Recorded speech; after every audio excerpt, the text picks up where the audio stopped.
बहुत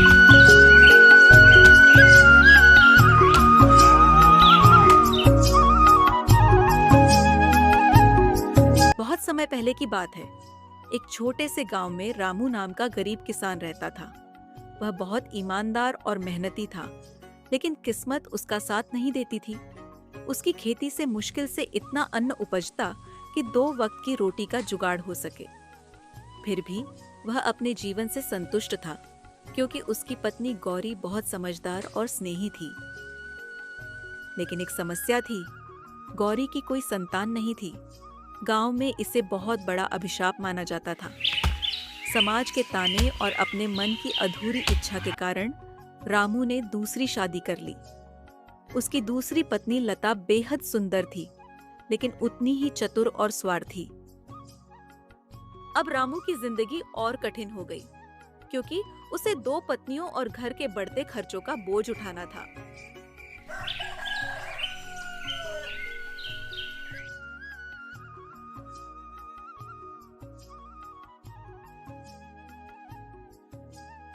गौरी, भूख लगी है, खाने को कुछ हो तो दे दो। मैंने आज बहुत मेहनत की, लेकिन कमाई नहीं हुई। रामू, चिंता मत करो, मैंने बचा हुआ आटा गूंद लिया है। तुम बैठो, मैं रोटी सेंक देती हूँ। गौरी अपने हिस्से की रोटी रामू को परोस देती है और खुद सिर्फ पानी पीकर रह जाती है। जब रामू खाने बैठता है, तभी गौरी उसे देखती है और मन मन सोचने लगती है। क्या मैंने तुम्हारा साथ निभाने में कोई कमी छोड़ दी थी, रामू? नहीं गौरी, तुम तो मेरी ताकत हो, पर संतान की चाह में मजबूर हो गया। तभी लता कमरे में आ जाती है, गुस्से से हाथ नचाते हुए। अरे, आप आ गए? तो बताइए, आज कमाई हुई? मुझे नए कपड़े और गहने चाहिए। नहीं लता, आज कमाई नहीं हुई। देखो, मैं गौरी के हिस्से की रोटी खा रहा हूँ। मेरे पास इतने पैसे भी नहीं कि थोड़ा सा राशन ला सकूं। तुम्हें कपड़े और गहने कहाँ से दिलाऊं? लता को यह सुनकर गुस्सा आ जाता है। वह तुनक कर जवाब देती है। जब खाने के लिए कुछ नहीं है, तो इस घर में मेरा क्या काम? मुझे तो अच्छे कपड़े और गहने चाहिए। ये गरीबी मुझे बिल्कुल पसंद नहीं। दीदी, आप ऐसा क्यों कह रही हो? आज नहीं तो कल हालात बदलेंगे। अरे रहने दो, अब तो 2 पत्नियां हैं। देखो किसकी गोद पहले भरती है। वही असली पत्नी होगी और वही गहने कपड़े पाएगी। गौरी यह सुनकर खामोश हो जाती है। उसकी आंखें भर आती हैं, लेकिन वह कुछ नहीं कहती। वह धीरे धीरे रामू की ओर देखती है, शायद इस उम्मीद में कि वह कुछ बोलेगा। लेकिन रामू चुपचाप रोटी खाकर उठ जाता है और बाहर चला जाता है। रामू खेत पर काम करने चला जाता है। इधर लता पहली बार कुछ सोचने लगती है।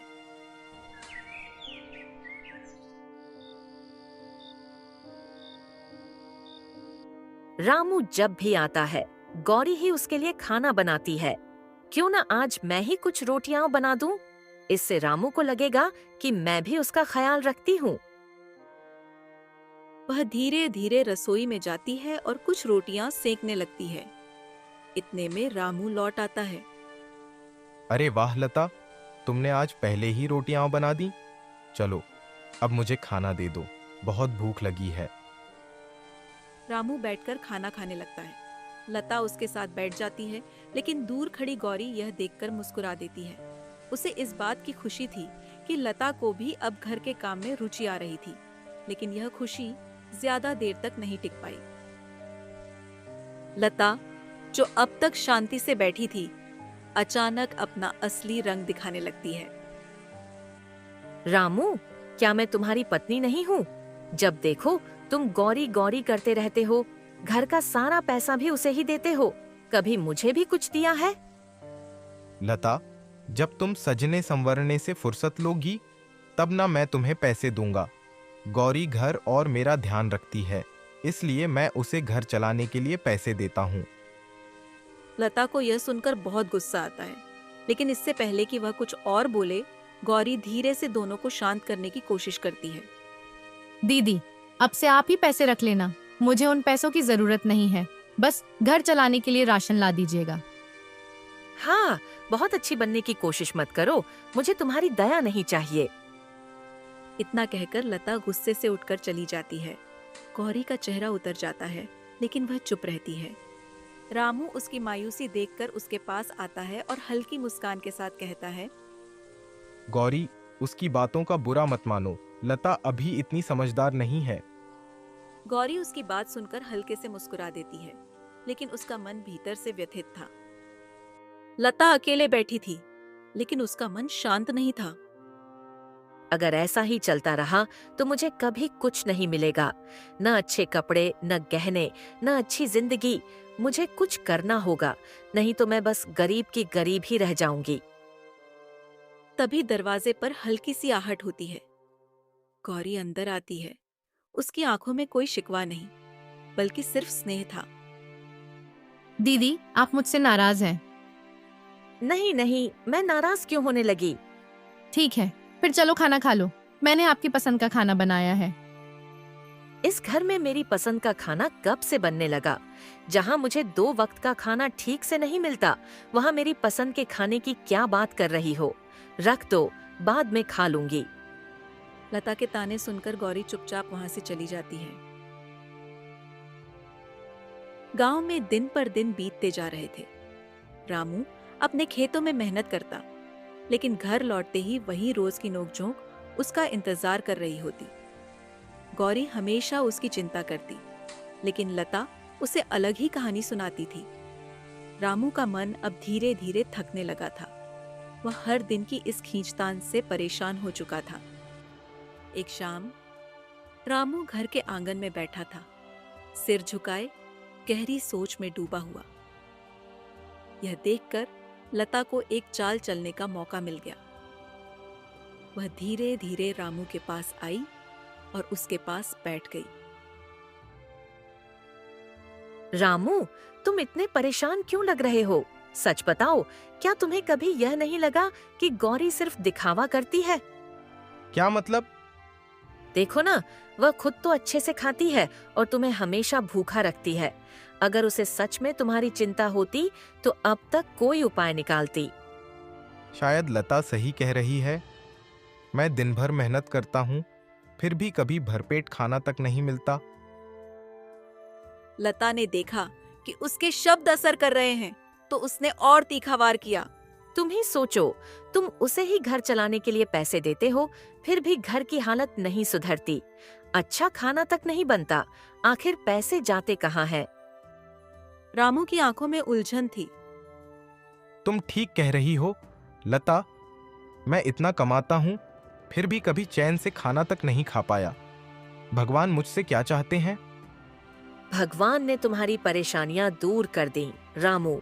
बस गौरी ही नहीं चाहती कि ये घर संभले।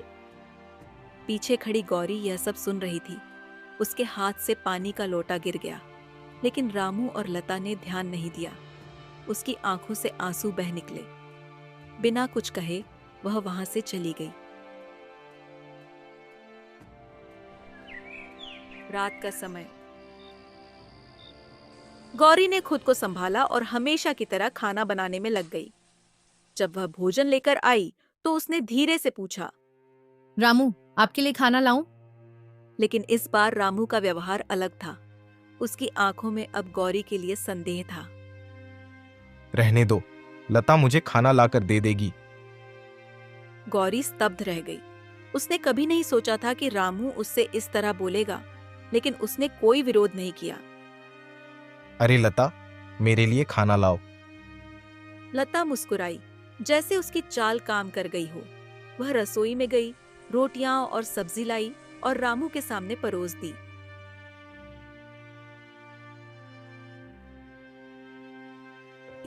रामू ने पहली बार बिना किसी हिचकिचाहट के लता के हाथ का खाना खाया। गौरी दूर खड़ी यह सब देख रही थी। उसकी आंखों में दुख था, पर उसके होठों पर कोई शिकायत नहीं थी। उसकी जगह कोई और होता तो शायद खूब लड़ाई करता, लेकिन गौरी ने बस एक गहरी सांस ली और चुपचाप वहां से चली गई। गौरी ने महीनों तक घर के हर सदस्य की सेवा की।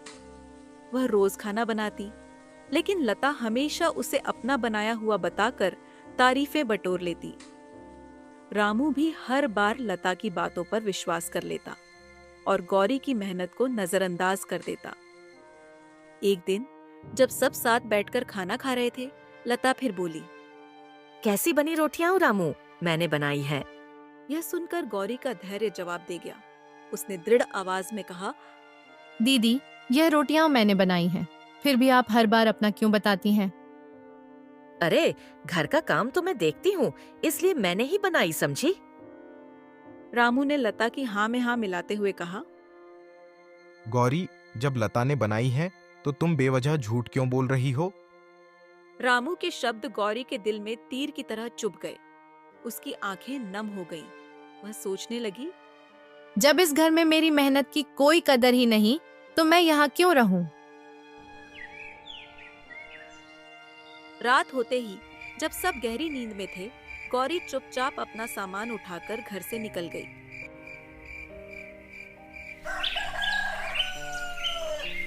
अगली सुबह रामू रोज की तरह खेत की ओर चला गया। लता भी अपने काम में मस्त रही। दोपहर को जब रामू घर लौटा तो उसने लता से पूछा, अरे लता, गौरी कहाँ है? बुलाओ उसे।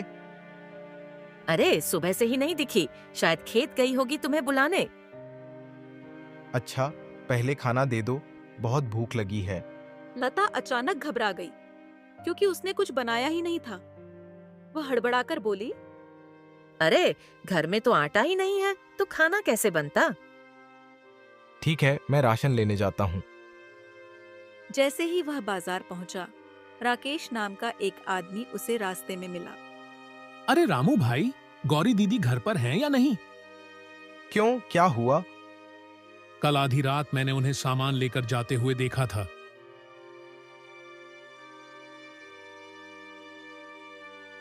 यह सुनकर रामू का दिल धड़क उठा। उसे एहसास हुआ कि गौरी घर छोड़कर जा चुकी है। वह तुरंत उसे ढूंढने निकल पड़ा, लेकिन आधी रात तक उसे कोई सुराग नहीं मिला। हार कर वह निराश होकर घर लौट आया। रामू जैसे ही घर पहुंचा, लता ने पूछा, क्या हुआ जी, गौरी मिली? गौरी घर छोड़कर चली गई, उसका कोई पता नहीं चला। यह सुनकर लता के चेहरे पर एक पल के लिए मुस्कान आ गई, लेकिन तुरंत ही उसने झूठी चिंता जताई। अरे, आप इतना टेंशन मत लो, गुस्से में गई होगी, कुछ दिनों में लौट आएगी। यह कहकर लता भीतर चली गई, लेकिन रामू की आंखों से नींद गायब हो चुकी थी। उसने बिना कुछ खाए पिए रात भर गौरी के बारे में सोचते हुए करवटें बदली। रामू के लिए यह सुबह भी वैसी ही थी जैसे पिछली कई सुबहें, गौरी की खोज में भटकते हुए। वह गांव के हर कोने में गया, हर मंदिर, हर चौपाल पर पूछा, लेकिन कोई सुराग नहीं मिला। थक हार कर घर लौटा तो लता को आवाज दी, लता, खाना लाओ, बहुत भूख लगी है। मुझे खाना बनाना नहीं आता, फिर भी 2 रोटियां बनाई है, वही खा लो। रामू ने पहला कौर मुंह में डालते ही मुंह बना लिया। आज रोटियां कैसी बना दी हैं? जरा भी ठीक नहीं बनी। जैसी भी बनी है, खा लो। रामू ने सोचा कि घर की हालत भी सुधरनी चाहिए। उसने कहा, ठीक है लता, तुम जरा सफाई कर दो। लता ने झाड़ू उठाई, लेकिन उसे ठीक से पकड़ भी नहीं पाई। झाड़ू को देखते ही उसने झुंझलाकर सोचा, मुझे तो ऐशो आराम चाहिए था, गहने कपड़े चाहिए थे, और मैं यहाँ इस गरीबी में फंस गई। उधर गौरी अब एक मंदिर में रहने लगी थी। उसने अपने मन को समझा लिया था कि लता और रामू उसके बिना खुश होंगे। वह खुद को बोझ नहीं समझना चाहती थी। अकेली होने के बावजूद वह संतुष्ट थी। इधर लता का सब्र खत्म हो गया। वह गुस्से में रामू के पास पहुंची और बोली, रामू, मुझसे यह झाड़ू पोछा और खाना पकाना नहीं होगा। अगर तुम मुझे गहने और अच्छे कपड़े नहीं दे सकते तो साफ साफ बोल दो। लता, बस गौरी को एक बार मिल लेने दो, फिर मैं मेहनत करूंगा और तुम्हें सब कुछ ला कर दूंगा। गौरी, तुम अभी भी उसी का नाम ले रहे हो? अच्छा हुआ जो वह चली गई, लेकिन मैं अब और नहीं रह सकती। मुझे भी यह गरीबी नहीं चाहिए। रामू अवाक रह गया। लता ने उसकी एक भी नहीं सुनी और गुस्से में घर से निकल गई। बाहर एक अमीर आदमी इंतजार कर रहा था। लता बिना पीछे देखे उसके साथ चली गई। रामू यह सब देखकर हक्का बक्का रह गया। उसे पहली बार एहसास हुआ कि उसने गौरी के साथ कितना अन्याय किया था, पर अब पछताने से क्या होता। उसे खुद को संभालना था। वह फिर से गौरी की तलाश में निकल पड़ा। कई दिन बीत गए, लेकिन गौरी का कोई पता नहीं चला। तभी एक दिन एक महिला ने रामू को रोका और कहा, अरे रामू भैया, तुम यहाँ हो? गौरी दीदी की तबीयत बहुत खराब है। क्या? कहाँ है वह? मंदिर में। रामू बिना एक पल गंवाए मंदिर की ओर भागा। वहां उसने गौरी को निढाल पड़े देखा। वह उसे देखकर हैरान रह गई। रामू ने उसके पास जाकर हाथ जोड़ लिए। गौरी, मुझे माफ कर दो। मैंने तुम्हारे साथ बहुत गलत किया। मेरे साथ घर चलो, मैं अब कभी तुम्हारी अनदेखी नहीं करूंगा। रामू ने उसे लता के जाने की पूरी कहानी सुनाई। गौरी को विश्वास नहीं हुआ कि लता उसे छोड़कर जा चुकी थी, लेकिन रामू की आंखों में पछतावे के आंसू देखकर उसे यकीन हो गया कि अब सब कुछ बदल चुका है। गौरी ने लंबी सांस ली और कहा, ठीक है रामू, मैं तुम्हारे साथ चलती हूँ, लेकिन इस बार हम दोनों मिलकर काम करेंगे। गौरी के वापस आने के बाद रामू ने मेहनत करना शुरू किया। दोनों ने मिलकर खेतों में काम किया, घर संवारा और धीरे धीरे उनकी आर्थिक स्थिति सुधरने लगी। अब वे एक अच्छे घर में रहते थे, अच्छे कपड़े पहनते थे और उनकी जिंदगी पहले से कहीं बेहतर थी। कुछ ही महीनों में गौरी ने एक प्यारी सी बेटी को जन्म दिया। रामू और गौरी अब अपनी बेटी के साथ खुशी खुशी रहने लगे। इस बार रामू ने यह ठान लिया था कि वह कभी भी अपनी पत्नी के त्याग को अनदेखा नहीं करेगा। अब उसकी जिंदगी का मकसद था गौरी और उसकी बेटी को हमेशा खुश रखना।